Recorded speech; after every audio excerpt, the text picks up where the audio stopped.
Hei kamu, jangan sok pintar ya. Kamu cuma kuli bangunan, bukan dokter. Jangan berani-berani menyentuh ibuku seolah kamu tahu segalanya. Aku bayar kamu untuk bekerja, bukan untuk sok jadi penyelamat. Sebuah kalimat penuh kesombongan dan penghinaan terlontar dari bibir wanita cantik Amerika bernama Amelia, tanpa ia tahu pria sederhana yang ia hina itu adalah tabib tersembunyi, pembawa mukjizat yang akan mengubah seluruh hidupnya. Udara pagi di Bandara John F. Kennedy terasa menusuk tulang. Di antara kerumunan orang yang lalu lalang dengan koper besar dan jaket tebal, berdirilah seorang pemuda berkulit sawo matang, tubuh kurus namun tegap, membawa tas usang dan sehelai jaket lusuh. Namanya Jaka, pemuda asal Jawa Barat yang datang ke negeri orang dengan satu tujuan sederhana, mencari rezeki yang halal untuk keluarganya di kampung. Pesawat yang ia tumpangi meninggalkan Indonesia 22 jam lalu. Kini, matanya lelah, tapi hatinya tetap tegar. Bismillah. Demi ibu di kampung, gumamnya pelan sambil menatap foto ibunya yang disimpan di dompet kecil. Hari-hari pertama di Amerika tak mudah. Ia bekerja di sebuah perusahaan konstruksi kecil di pinggiran kota Boston. Setiap pagi ia harus bangun sebelum matahari terbit. Berjalan kaki hampir 2 kilometer menuju lokasi proyek. Tangan kasarnya mulai retak, kulitnya menghitam karena panas dan semen. Tapi Jaka tak pernah mengeluh.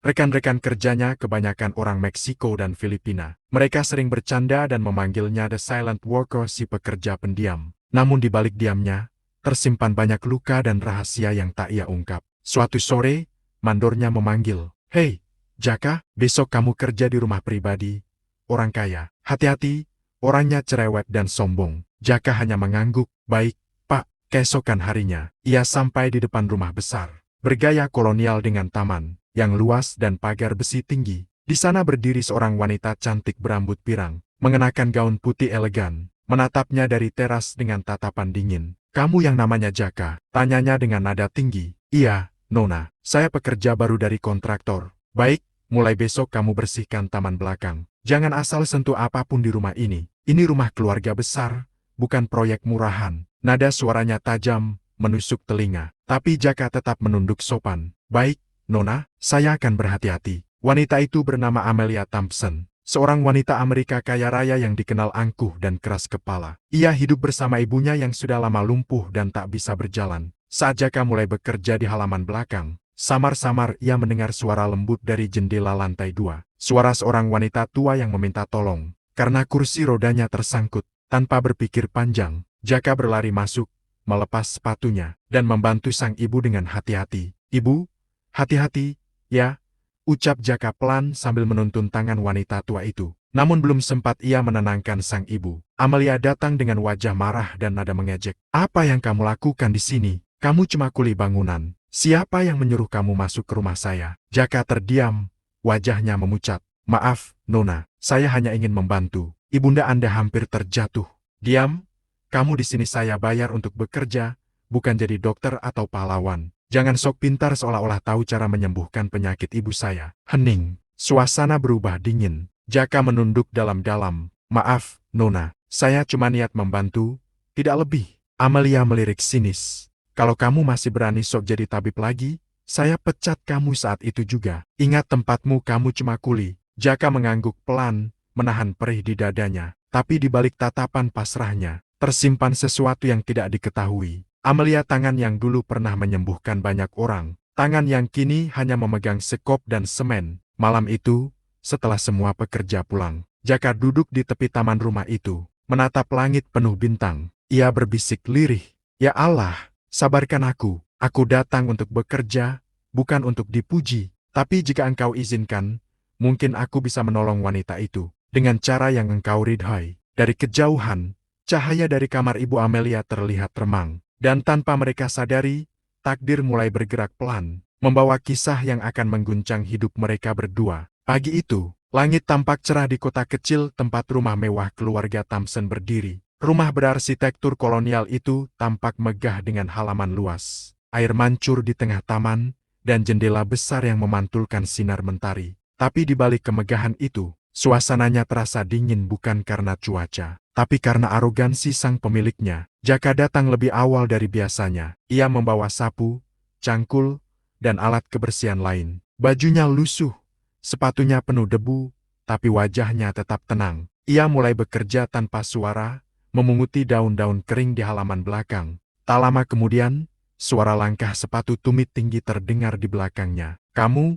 panggil seorang wanita dengan nada ketus. Jaka menoleh.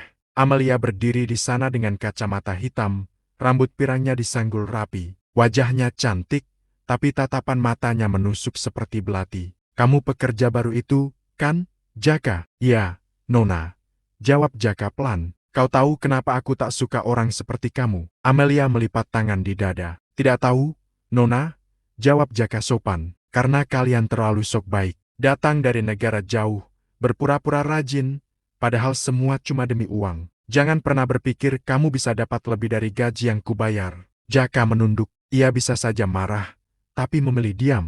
"Saya hanya ingin bekerja dengan baik, Nona. Tidak lebih." Amelia mendengus. "Baik, kamu tahu berapa orang seperti kamu datang dan kabur setelah seminggu. Aku tak percaya pada TKI seperti kamu. Satu-satunya alasan kamu masih di sini karena kontraktor yang memaksa aku menerimamu." Kata-kata itu menghujam hati Jaka, tapi ia menahan diri. Ia tahu, bukan tempatnya untuk membantah. Saat Jaka membersihkan kolam di taman belakang, ia mendengar batuk berat dari arah teras. Seorang wanita tua duduk di kursi roda, kulitnya pucat, rambutnya memutih.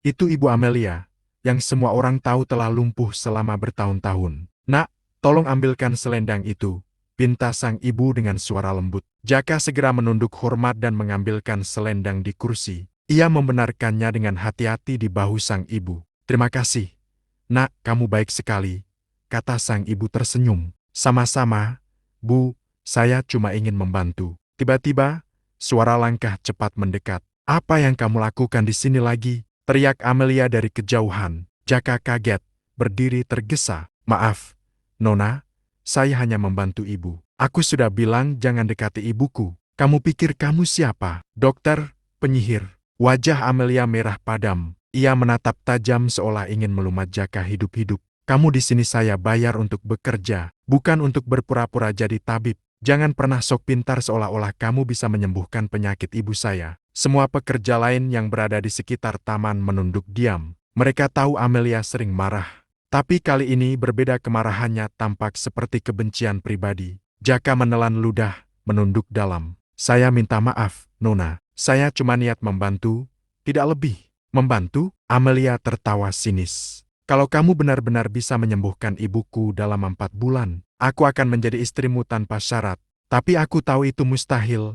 Jadi jangan bermimpi terlalu tinggi, Kuli." Semua pekerja terkejut, beberapa sampai saling berbisik pelan. Tapi Jaka hanya menatap Amelia dalam diam, tanpa membalas sedikit pun. "Baik, Nona," katanya tenang. "Saya terima tantangannya." Suasana hening. Hanya suara angin yang berhembus di sela pepohonan taman megah itu. Amelia menatap Jaka dengan tatapan mengejek, lalu berbalik dan pergi masuk ke rumah. Tapi dalam langkahnya yang angkuh, entah kenapa ada getaran kecil di dadanya. Ada sesuatu di mata pemuda itu, sesuatu yang membuatnya tak nyaman. Sementara itu, Jaka berdiri menatap langit biru. Di wajahnya yang penuh debu, ada senyum tipis. "Bukan soal menikah, Nona, tapi tentang menyembuhkan yang terluka, baik tubuh maupun hati." Di saat itu, tak ada yang tahu bahwa Kuli yang mereka hina adalah mantan tabib yang pernah menyembuhkan puluhan orang lumpuh di desanya. Dan kali ini, ia akan membuktikan bahwa keajaiban bukan datang dari tangan yang kaya,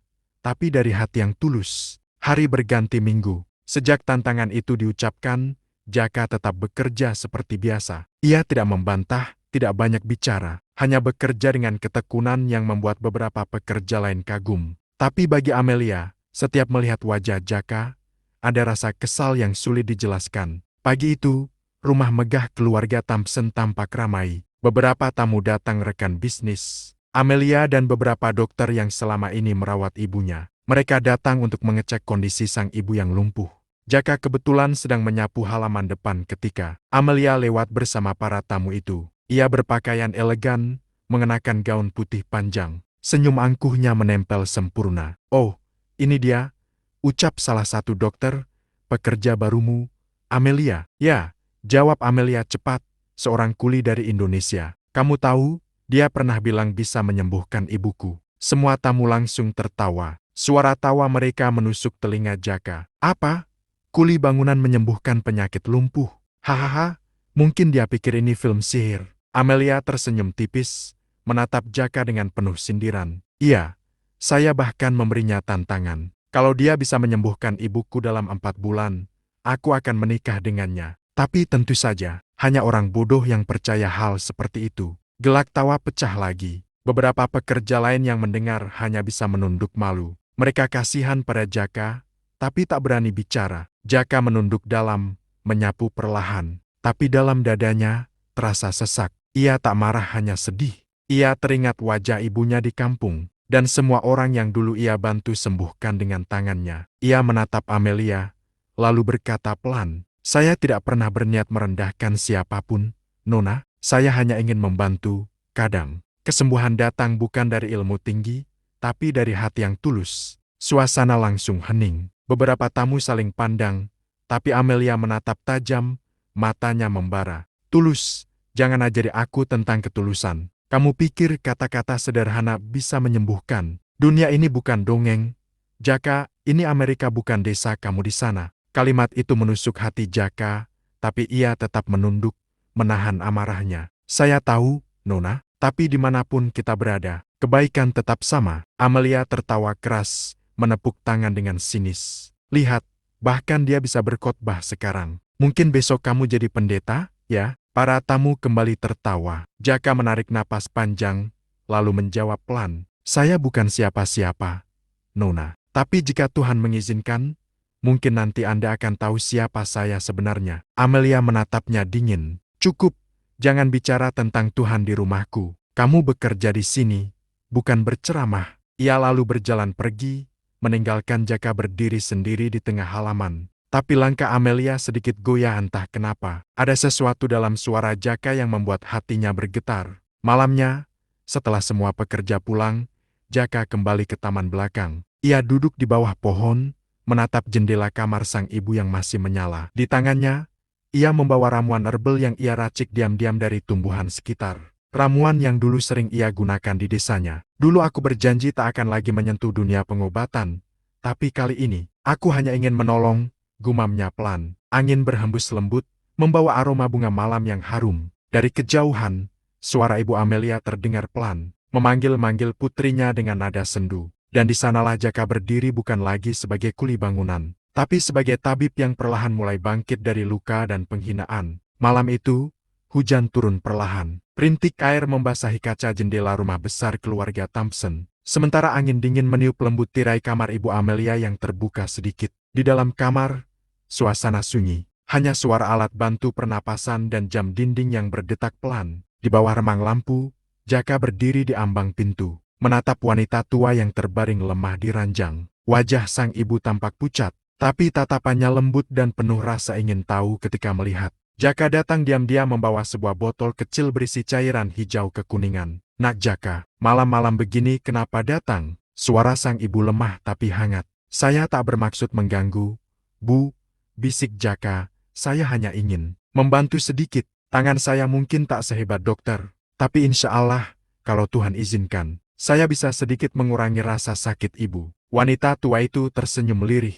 "Kau punya mata yang tulus, Nak. Sudah lama tak ada orang yang menatapku dengan niat baik seperti itu." Jaka menunduk, lalu mulai membuka kain yang menutupi kaki sang ibu. Kaki itu kaku dan dingin, urat-uratnya menonjol, seperti tak dialiri darah selama bertahun-tahun. Dengan lembut, ia mulai memijat perlahan, mengoleskan ramuan dari botol kecil itu ke kulit yang pucat. Tangannya bergerak pelan tapi pasti. Sentuhannya bukan sekadar pijatan, tapi seperti doa yang keluar dari hati. "Bismillahirrahmanirrahim," gumamnya setiap kali ia mulai menekan titik saraf di betis dan lutut. Wanita tua itu sesekali mengerang kecil, tapi kemudian wajahnya mulai tenang. Nafasnya melambat, matanya sedikit berkaca-kaca. "Sudah lama, aku tidak merasa hangat begini," ucapnya pelan. Jaka tersenyum kecil. Itu tandanya tubuh ibu mulai merespons. "Jangan khawatir, Bu, pelan-pelan saja." Beberapa menit kemudian, langkah kaki terdengar dari luar kamar. Jaka buru-buru mematikan lampu kecil di meja, menyingkirkan botol ramuan ke saku bajunya, dan berdiri tegak. Pintu terbuka. Amelia muncul, mengenakan piyama mahal dan wajah kesal. "Kamu ngapain di sini?" serunya keras. Jaka menunduk. "Maaf, Nona, Ibu memanggil saya. Saya hanya membantu." Membantu? Kamu pikir ini rumah siapa? Aku sudah bilang jangan sentuh ibuku lagi. Amelia berjalan cepat ke arah ibunya, memeriksa tubuh sang ibu dengan wajah panik. Tapi sebelum ia sempat berkata lebih jauh, ibunya memegang tangan Amelia dan berkata lembut, "Amelia, dia tidak berbuat jahat. Aku merasa lebih baik saat dia memegang kakiku tadi." Amelia terdiam. "Apa?" "Ya, nak, ada hangat di tubuhku. Seperti dulu sebelum aku lumpuh." Amelia memandang Jaka dengan tatapan curiga. "Kamu pakai apa ke ibu saya? Obat apa itu?" "Ramuan alami, Nona, hanya dari tumbuhan biasa. Di kampung saya, itu dipakai untuk melancarkan darah."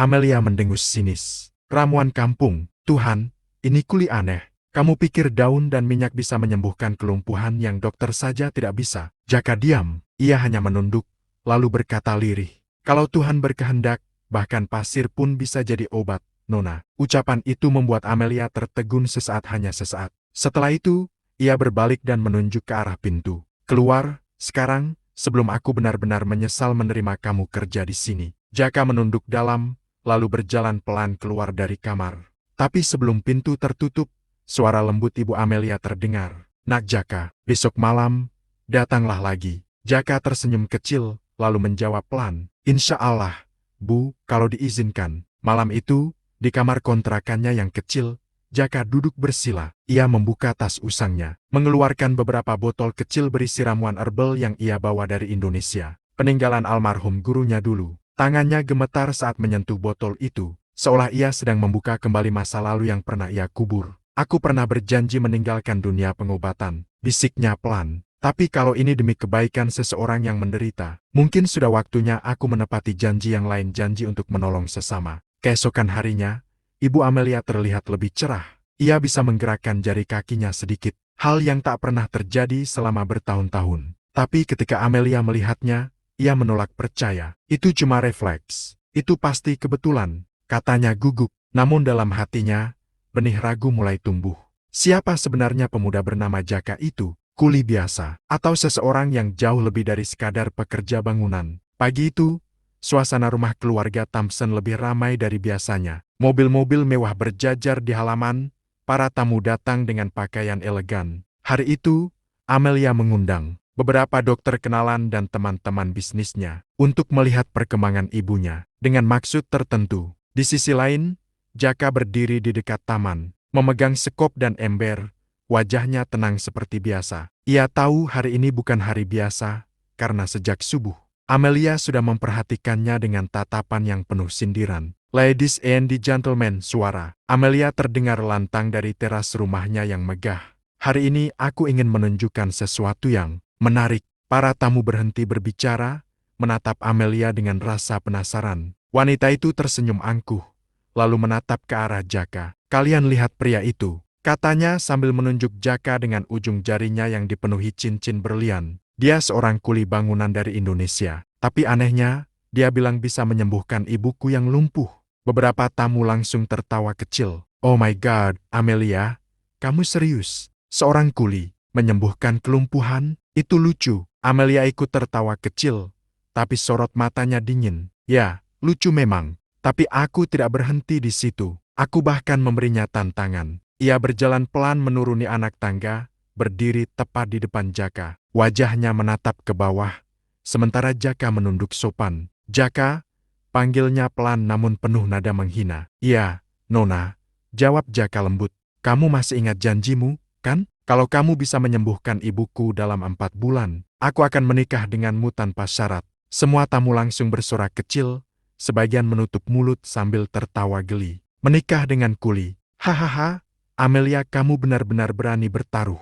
Atau mungkin kasihan sama dia?" Amelia menoleh ke para tamunya dan tertawa kecil. "Tenang, itu cuma lelucon. Aku tahu dia tidak akan bisa melakukannya. Tapi aku ingin lihat seberapa jauh kepercayaannya pada keajaiban bisa berjalan." Tatapannya beralih lagi ke Jaka. "Nah, Jaka, kamu masih berani menerima tantangan itu?" Jaka mengangkat kepalanya perlahan. Tatapan matanya lembut, tapi dalam seperti menyimpan sesuatu yang tak bisa dijelaskan. "Saya tidak pernah takut menolong orang sakit, Nona. Saya terima tantangan itu, bukan untuk menikah, tapi untuk membuktikan bahwa kesembuhan itu datang dari Tuhan, bukan dari gelar atau uang." Suasana mendadak hening. Bahkan tawa para tamu pun mereda. Ada sesuatu dalam nada suara Jaka yang membuat semua orang diam. Tapi Amelia menutupi kegugupannya dengan senyum sinis. "Kamu benar-benar percaya omong kosong itu?" Katanya dingin. "Saya tidak percaya pada omong kosong, Nona. Saya percaya pada doa." Amelia menatapnya lama. Ada getaran aneh dalam dadanya, entah marah, entah kagum. Ia sendiri tidak tahu. "Baiklah, Kuli, kita lihat nanti. Aku akan memberimu waktu 4 bulan. Kalau dalam waktu itu ibuku belum bisa berdiri, kamu keluar dari rumah ini. Dan aku pastikan kamu tak akan diterima kerja dimanapun di kota ini." Jaka menunduk hormat. "Baik, Nona, saya terima." Setelah semua tamu bubar, Ibu Amelia yang mendengar semuanya, dari dalam rumah memanggil putrinya. Dengan suara pelan, "Amelia, mengapa kau mempermalukan anak itu seperti itu?" "Dia hanya ingin menolong." "Ibu tidak tahu," jawab Amelia cepat. "Orang seperti dia hanya ingin cari perhatian. Semua orang begitu." "Tidak semua, Nak," kata ibunya lembut. "Kadang yang rendah hati justru yang paling tulus." Amelia terdiam sejenak. Ia ingin membantah, tapi entah kenapa, ada bayangan wajah Jaka terlintas di pikirannya, tatapan tenang, kata-kata lembut, dan tangan yang dengan penuh hormat menyentuh ibunya waktu malam itu. Ia menggeleng cepat, menepis perasaan aneh itu. "Dia tetap Kuli, Bu, dan aku tidak akan jatuh pada pria seperti itu." Malam harinya, Jaka duduk di kamar sempitnya, menatap kedua telapak tangannya. Tangannya kasar, penuh bekas luka. Tapi dari sela-sela jari itu, masih terasa kehangatan yang dulu pernah menyembuhkan puluhan orang di kampungnya. 4 bulan, gumamnya pelan, bukan untuk membuktikan diri, tapi untuk menepati takdir. Ia lalu berdoa dengan suara rendah.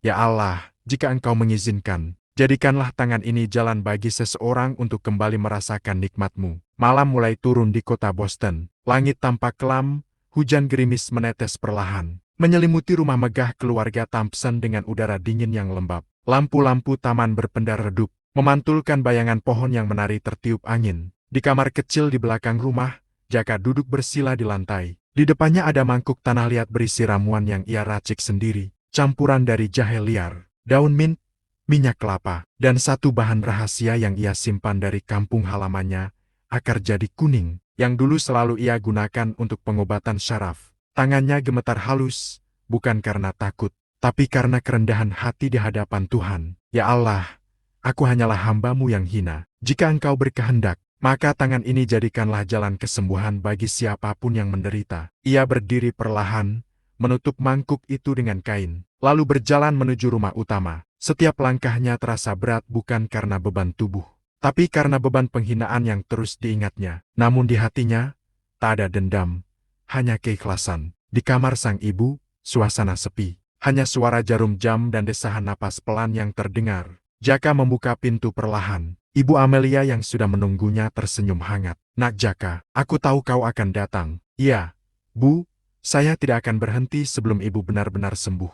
Wanita tua itu menggenggam tangan Jaka. "Kau mengingatkanku pada suamiku dulu. Ia juga punya tangan yang hangat dan hati yang sabar." Jaka tersenyum. "Saya bukan siapa-siapa, Bu, hanya orang yang ingin menolong." Ia mulai membuka perban di kaki sang ibu. Dengan lembut, ia mengoleskan ramuan ke betis dan telapak kaki, lalu memijat dengan tekanan ringan di titik-titik tertentu. Setiap pijatan diiringi bacaan di zikir yang lirih. "Subhanallah, Alhamdulillah, La ilaha illallah." Suaranya pelan, nyaris seperti bisikan doa. Namun dalam keheningan malam itu, terasa ada sesuatu yang berbeda. Kaki sang ibu perlahan mulai terasa hangat. Darah yang dulu terhenti seperti mulai mengalir kembali. "Nak Jaka, aku bisa merasakannya," ucap sang ibu dengan suara bergetar. "Teruskan, Bu, jangan takut. Itu pertanda baik," jawab Jaka lembut. Tanpa mereka sadari, dari balik pintu kamar yang sedikit terbuka, Amelia berdiri diam. Ia terbangun karena mendengar suara lirih doa dari lantai bawah, dan mengikuti langkah Jaka, tapi ketika melihat pemandangan itu, ibunya dipijat dengan penuh kelembutan oleh pemuda yang selama ini ia hina. Amelia tertegun. Ada sesuatu dalam pandangan Jaka yang membuat hatinya bergetar. Bukan rasa iba, bukan rasa kasihan, tapi ketenangan, ketulusan yang tak bisa ia beli dengan uang sebanyak apapun. Ia mendengar ibunya berkata, "Anakku," kaki ibu terasa hidup lagi. Air mata Amelia menetes tanpa sadar. Tapi begitu Jaka selesai dan menoleh ke arah pintu, ia buru-buru bersembunyi. Ia kembali ke kamarnya dengan dada berdebar. "Kenapa aku merasa seperti ini?" Dia cuma kuli. Tapi kenapa hatiku tenang saat mendengarnya berdua? Keesokan paginya, keajaiban kecil terjadi. Saat perawat pribadi datang untuk memandikan Ibu Amelia, mereka terkejut jari-jari kaki wanita itu bisa bergerak. Semua orang panik, sementara Amelia sendiri hanya berdiri terpaku di pintu kamar. Matanya tak berkedip menatap kaki ibunya yang gemetar pelan. Itu tidak mungkin, gumamnya pelan. Selama 8 tahun dia lumpuh total. Ibu Amelia menatap putrinya dengan mata berkaca-kaca. Percayalah, nak, mungkin Tuhan mengirimkan malaikat dalam wujud yang tidak kau sangka. Amelia terdiam. Ia menatap keluar jendela. Dan di sana di halaman belakang Jaka sedang menyapu dengan wajah tenang. Seperti tidak terjadi apa-apa. Sore harinya, Amelia mendatangi taman di mana Jaka bekerja. Ia berdiri di hadapan pemuda itu, menatapnya lama. Aku ingin tahu sesuatu, katanya dengan nada setengah tegas. Apa itu?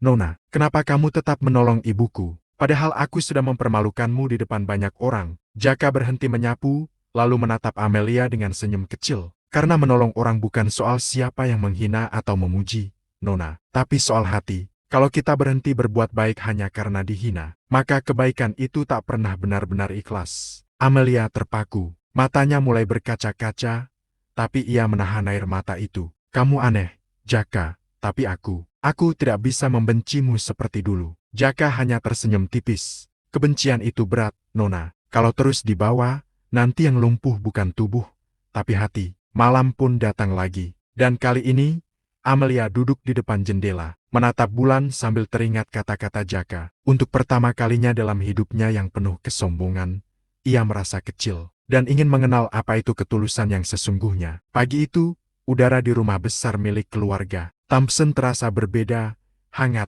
lembut, seolah angin membawa kabar baik yang belum terucap. Burung-burung di taman bernyanyi pelan, dan sinar matahari menembus jendela kamar sang ibu yang lumpuh.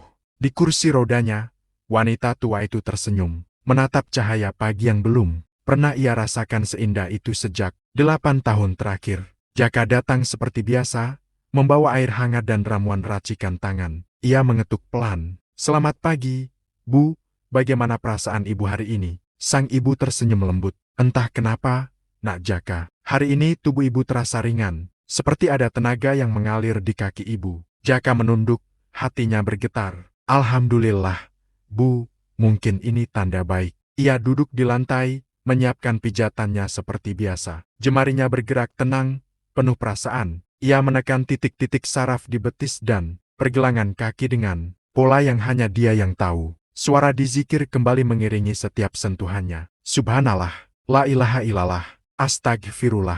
Tiba-tiba, Ibu Amelia menarik napas panjang. Nak Jaka, tunggu. Ia memegang tangan Jaka erat-erat, matanya berkaca-kaca. Aku bisa merasakan sesuatu. Darah di kakiku mengalir. Aku bisa merasakannya.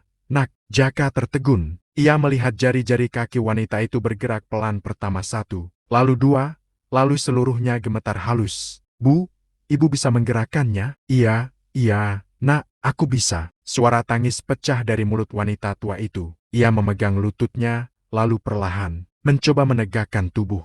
Dan di saat itu untuk pertama kalinya dalam 8 tahun ia berdiri. Suara teriakan memecah keheningan. Perawat berlari masuk. Amelia yang sedang di dapur langsung berlari ke kamar ibunya, panik dan ketakutan. Ada apa?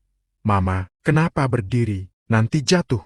Tapi langkahnya terhenti. Ia melihat ibunya berdiri tegak, menatapnya sambil menangis. Amelia, lihat, Nak, kaki Mama bisa berdiri lagi. Amelia terpaku, mulutnya terbuka, air mata jatuh tanpa ia sadari. Tidak mungkin, dokter bilang, tidak ada harapan lagi. Ibu itu tersenyum sambil menunjuk ke arah Jaka yang masih berlutut di lantai, menunduk. Bukan dokter yang menyembuhkanku, Nak, tapi Tuhan melalui tangan pemuda ini. Semua mata tertuju pada Jaka. Tapi pemuda itu hanya menunduk, matanya berkaca-kaca. Saya hanya berdoa, Bu, semua yang terjadi karena kehendak Allah. Amelia berjalan mendekat dengan langkah gemetar. Ia menatap Jaka lama sekali. Bayangan tentang setiap hinaan yang pernah ia lontarkan kembali bergema di kepalanya. Kamu cuma kuli, jangan sok jadi dokter, kamu mau saya pecat. Setiap kata itu kini terasa seperti belati yang menancap ke hatinya sendiri. Ia terisak, Jaka, Aku sudah menghina kamu, memperlakukanmu seperti sampah. Jaka menatapnya dengan tatapan lembut. Tidak apa-apa, Nona. Saya tidak pernah menyimpan dendam, saya tahu. Orang yang sombong kadang hanya belum tahu rasanya kehilangan harapan. Amelia menutup mulutnya, menangis. Kenapa kamu tetap menolongku? Kenapa kamu tidak membiarkan aku menyesal dengan sendirinya? Karena menolong itu bukan urusan siapa yang pantas, Nona, jawab Jaka pelan. Tapi urusan siapa yang butuh. Hari-hari berikutnya menjadi momen ajaib di rumah itu. Sang ibu kini bisa berjalan perlahan, setiap pagi berjalan di taman bersama Jaka. Dan Amelia, wanita yang dulu hidup dengan kesombongan, kini lebih sering diam, menatap Jaka dari jauh dengan pandangan yang berbeda. Ada kekaguman di sana, ada cinta yang tumbuh dari rasa malu dan penyesalan. Ia mulai belajar sesuatu yang tak pernah ia miliki, kerendahan hati. Suatu sore, Amelia duduk di taman, melihat ibunya tertawa bersama Jaka. Hatinya bergetar bukan karena keajaiban fisik, tapi karena ia sadar, keajaiban sejati ada pada hati yang tulus tanpa pamrih. Mungkin aku dulu lumpuh juga, gumamnya lirih, bukan di kaki, tapi di hati. Malam itu langit Boston tampak tenang. Angin berhembus lembut melewati pepohonan taman belakang rumah, di mana lampu-lampu kecil berkelip seperti bintang yang turun ke bumi. Di sana, Amelia berdiri sendirian. Wajahnya menatap kosong ke arah bangku taman tempat ibunya dulu duduk bersama Jaka. Sudah 3 hari Jaka tak lagi datang ke rumah. 3 hari yang terasa lebih panjang dari 8 tahun ibunya lumpuh. Setiap detik, penyesalan menekan dada Amelia semakin dalam. Kenapa aku harus begitu sombong? Bisiknya lirih.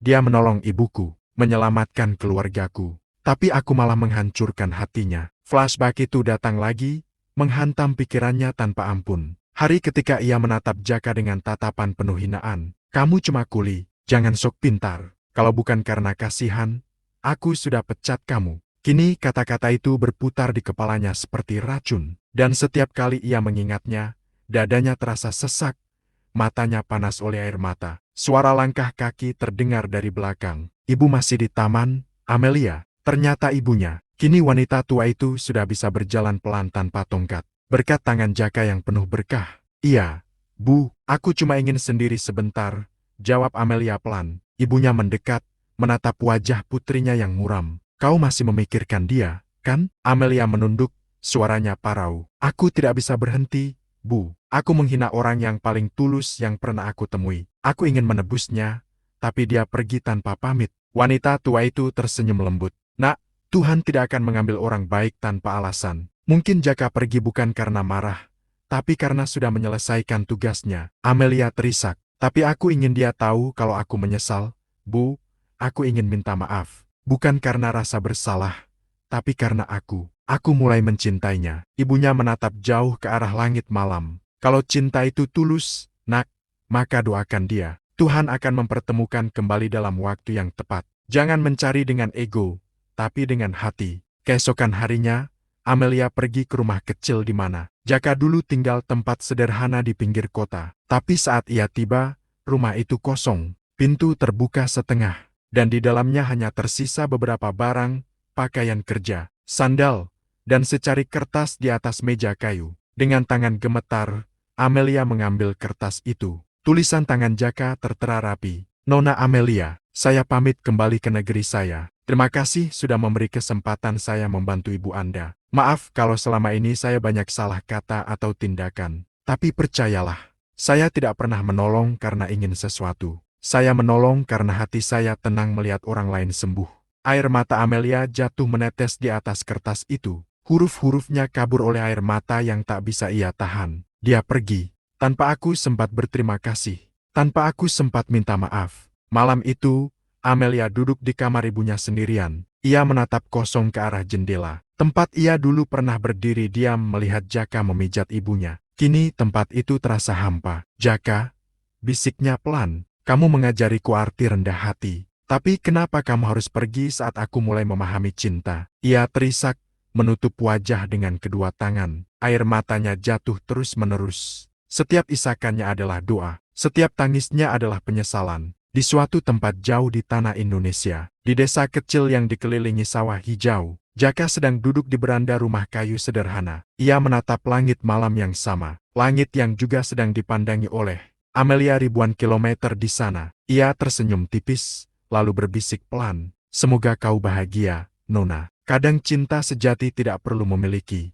Cukup dikenang dengan hati yang tenang. Beberapa bulan kemudian, di rumah besar milik keluarga Thompson, seorang ibu yang dulu lumpuh kini berjalan tanpa tongkat. Sementara putrinya masih sering duduk di taman, menatap kosong ke arah langit timur, arah di mana matahari selalu terbit dari timur jauh. Arah negeri tempat Jaka berasal. Dia pergi tanpa pamit, bisik Amelia. Tapi setiap kali matahari terbit, aku tahu, dia masih ada di sana, mendoakan dari jauh.